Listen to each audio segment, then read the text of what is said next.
back in, and again, Fenix being a lot more meticulous, taking a long time with it. My prediction was right for the second map, Day 9. I got it. Zelnaga Caverns. Bam. Bam. And it looks like some stranger is joining the game. Perhaps we should have him participate, but no, he leaves, just trying to ninja in and ninja out. That guy has no chance versus MaNa. That's right. Not the way MaNa just played. So good. I can't believe how good he is. He just plays so solidly. Again, he was not an invited player. He was not a pre-qualified player. He showed up 2 days ago to play, knocked everyone out on the way in, and here he is, one game away from being in the finals against his name in reverse. But the thing, MaNa is actually, I don't know about his results in the BYOC tournament. Yeah. But in the main DreamHack tournament itself, he's only dropped one game all the way through semifinals, still not dropping a game. That would be extremely remarkable if he could get to the finals with only dropping one game in the group stages, and that would boost his confidence a lot. Fenix, I think, is still watching the replay. I hope he's not watching it on normal. Just watching it on normal speed going, He's got a pen and paper. He's like, all right, give me 10 minutes. I don't know what noises you make when you muse in Peruvian, but probably something very manly, a very sort of burly little humming there. But still, he will be studying that game. Still in the game. I'd like to reemphasize that he's watching the replay right now as we speak. Zelnaga Caverns is going to be the next map. And you know, I'm wondering what big change he's going to make, because it was kind of an unusual way he played out the opening. There were a lot of big bumps, getting that Marauder out, not doing much with it, the awkward bunker placement, the Banshees that did less than a lot of damage. Yeah, I mean, we can try to predict what they're going to do, but obviously, like we've said multiple times, all about the mind games, you know, I'm going to do this because I think you're going to do this, or I'm not going to do this because you're going to do this, and stuff like that. But I think one of the key mistakes in that game was, I think the Banshee opening just didn't get enough damage. He did get a lot of kills throughout the game, but to devote your entire early game to Banshees, to Cloak, and I just don't think that really helped him out too much, and that's probably a mistake that he might change. He might think, all right, well, if you're just going to go for an observer, 3 observers straight away, I'm just going to skip the Banshees and maybe try one Rax Marauder Expo, some builds like this. And it looks like both players are ready, Day 9. And here we are going into the second game of semifinal number 2, Fenix against MaNa. If you would like Fenix to take this game, cheer for Fenix! And make some noise for Mouse MaNa.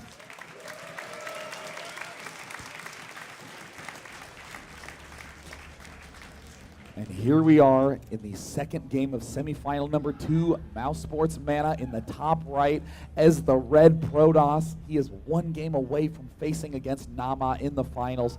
And in the bottom left, we have Fnatic MSI's very own Fenix, who has been ripping up the tournament scene in the Americas and now here in Europe. He is 2 games away from winning, but if anyone is capable of a clutch comeback, it is Fenix. It is definitely that man. Coming second, actually, in the Southern American Blizzard tournament, losing versus Killer, still picked up quite a nice prize pool in that tournament, now fighting for his life in this, but MaNa, wow, displaying some so high-level Protoss play in this tournament.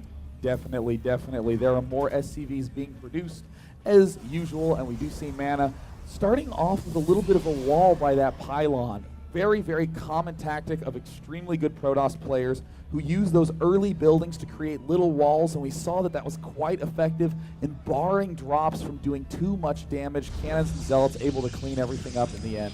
I really like the way that MaNa does wall off. He sent down the probe a little bit earlier to build the gateway just to check in case there was a hidden barracks in the bottom of his base, and then went back to build the gateway, and it's really nice, and this will help out a lot. Botnet, don't do that. Will help out a lot against Hellion play, and if the Fenix managed to do that, because usually what we've seen him do is open up in a best of 3 with Banshee play, and then in the second game he likes to do Blue Flame Hellions, and this wall-off will help out a lot against that. Definitely. I still don't think it's a bad idea to begin with Blue Flame Hellions. We did see a very effective opening against Tyler, where he did kill off 30 probes with those Blue Flame Hellions in 2 key blasts. So again, even though that attack took a while to come to fruition, Fenix is really the master of forcing his opponent to make big mistakes. And the tech lab has been put down on the barracks. MaNa hasn't quite seen it yet. I'm sure he will see it eventually. Look how he's using the probe actually just to mess around with the SCVs. And he keeps clicking it so the SCVs move to another mineral patch. Marauder is going to come out, I suppose, for the first unit, but very trademark from Fenix. Supply depot being put up there. in previous games, we have seen Fenix actually skip a supply depot to get that. Oh, MaNa forgetting to put any guys in gas at all. He doesn't notice. MaNa, oh no, oh my god, and getting a second geyser so he can double not mine gas. That's quite a huge mistake, and, he's obviously focusing around this. Now he does actually transfer them in, but that is a critical mistake, and that's going to delay his units by quite a lot. I mean, he needs 50 gas for a Stalker. That's going to be delayed now. And it's going to actually allow Fenix to stay in the base for a lot longer than normal. Oh, actually, I say that, and he gets trapped with his SUV. Yeah, and it looks like he is chrono boosting the gateway. Cybernetics core now can barely afford warp gates, but no warp gates going down just yet. There's a gateway going down. Now, in MaNa's spot, if he was intending on doing some sort of robotics facility play or perhaps some sort of Stargate play, he is unable to do it because of that huge mistake. I mean, if you have one idle probe on minerals, that's one thing. But if you completely forget to put guys in gas, that is another. And look at this, no warp gate. What happened to MaNa? I don't know, but Fenix is taking complete control of this game. It looks like this SCV in the top left-hand side will be building a second barracks down day 9. Or he could be just going for a scout. I was thinking he was going to go for a second hidden barracks because he is going for stim, but no. He's going for the command center, and MaNa actually gets inside the base and sees the command center down. Well, this is a trademark Fenix opening. He is getting a bunch of Marauders with stim, and then he is going to sprint and go. And MaNa only just now starting the warp gate. Oh my goodness, that is going to put a huge hindrance in his ability to produce units. Fenix now darting up to the high ground, sees that there are one of each gateway unit out right now. He's still going to try to go ahead and make that push. Here he comes up now. 4 Marauders. They could do a lot of damage, especially because Stim is just around the corner from finishing. 125 out of 140. By the time he gets to the ramp, it shall be finished, and there's only a handful of units. And kited well with these 4 Marauders, he can do a lot of damage. The Sentry, though, does have a force field, which could cut these in half. Now, as much as we've been saying that MaNa making huge blunders, and as true as that is, he is the man who can make the great comebacks. Whoa! That was a pretty good timing by Fenix, but oh, and he's scanning up onto the high ground. Fenix now trying to move up. There are no units there that can actually throw down any more force fields. He would have had the warp gate out at this point in time, but he does not. There's the stim up. Oh my gosh, MaNa now having to pull a whole bunch of units off. Fenix now pushing up a very strange opening, and there's one Stalker goes down. Will he get the second one? Yes, indeed he will, and now he's target firing the Sentry. Picks that one off. There is another force field getting thrown down. No concussive shell at this point in time. There the target firing on the Stalkers. Will he get a second one? No, but he does bring it down to 4 health. The expansion command center for Fenix is done. Concussive shell is done. Reactors are up. Fenix is in a very good position. He definitely is, and the Observer is coming into the base of Fenix, and he will be able to see everything. 1 reactor has been made. The second is a tech lab, actually. I thought it might have been a reactor, but no, it is a tech lab. And now he can start firing away. A bunker has gone down, just in case of any counterattacks. At the same time, MaNa decides to put down a Nexus. Now, MaNa is just incredible at coming out of awkward situations. We saw his game against Morrow. You know, the one where I kicked the computer and the whole series crashed. That one. In that series, yes, thank you. In that series, MaNa tried to do a cannon rush, and it failed so miserably that Morrow would have really been enraged if a regame was forced. But they just played that game out, and what happened? MaNa convincingly won, continuing to expand, harass, do so many creative things. So MaNa starting off a little bit behind, but restabilizing, not losing focus, not forgetting what his game plan is. And you say that, he is slightly ahead in food. Obviously his economy is a little bit behind. The mules are going to make a lot of difference to pump that up. The Observer in fantastic position. I wouldn't be surprised if we do see a scan from Fenix just to get rid of that Observer. He's getting a lot of information out.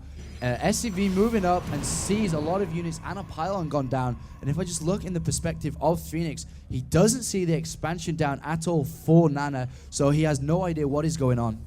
In the Fenix cam, he hasn't really taken a poke up at his opponent in quite some time, and in fact, MaNa is in the lead in the food count, and I think Fenix has played through his build enough to know that that is the case. He is building those bunkers. Will he actually be salvaging and going for an attack? Oh my goodness, this force of MaNa could do serious damage. And he's looking up, and oh no, they're going to engage here, and stim, he doesn't stim, he uses stim, now he does. Nice full fields though. It looks like those Stalkers are doing a lot of damage. The Marauder count is rapidly dwindling. and more stalkers get warped in. There's no bunker anymore. Uh-oh. Is MaNa actually going to be able to push in for a kill right now? Fenix having to bring in a bunch of SCVs, these observers. MaNa getting a lot of observers. I mean, a lot of players joke that you only ever get one observer as Protoss, and then you completely forget that you can do that because you're too busy making Colossus. But no, MaNa getting gateway units, getting those observers in brilliant positions, and now we see that Fenix is up against the wall. And MaNa is coming in, try to get in there before the bunker finishes. He's got a lot of sentries, and Fenix could be in a world of trouble. Stimming again, he has no medivacs to heal out, and MaNa could be taking this game right here, right now, Day9. Units trying to cut to the right, but look at those great force fields. Will pick off one of the Marauders trying to get in there. MaNa now darting forward with gateway units. Victory might be inches away. No more units for Fenix. This expand seemed to backfire. Medivacs pop out, but there are no more units to heal. More of MaNa's units. The BYOC player who had to battle through so many is one win away from the finals against Nama. He is killing off the factory. Fenix is trying to micro. In the meantime, this orbital command has nothing mining. The factory falls. It looks like Fenix is in a terrible spot. 5 warp gates, another one being added into the base. So there are 6 warp gates altogether, and oh no, Fenix is in so much trouble. He's going to walk into the base, and there are no units. A couple of Marauders that are using Stim to try and save the base, but no, they're going to go down, and GG called. And MaNa, oh my god, we're going to have MaNa versus Nana in the finals. It is a MaNa versus Nama finals. A Terran versus Protoss.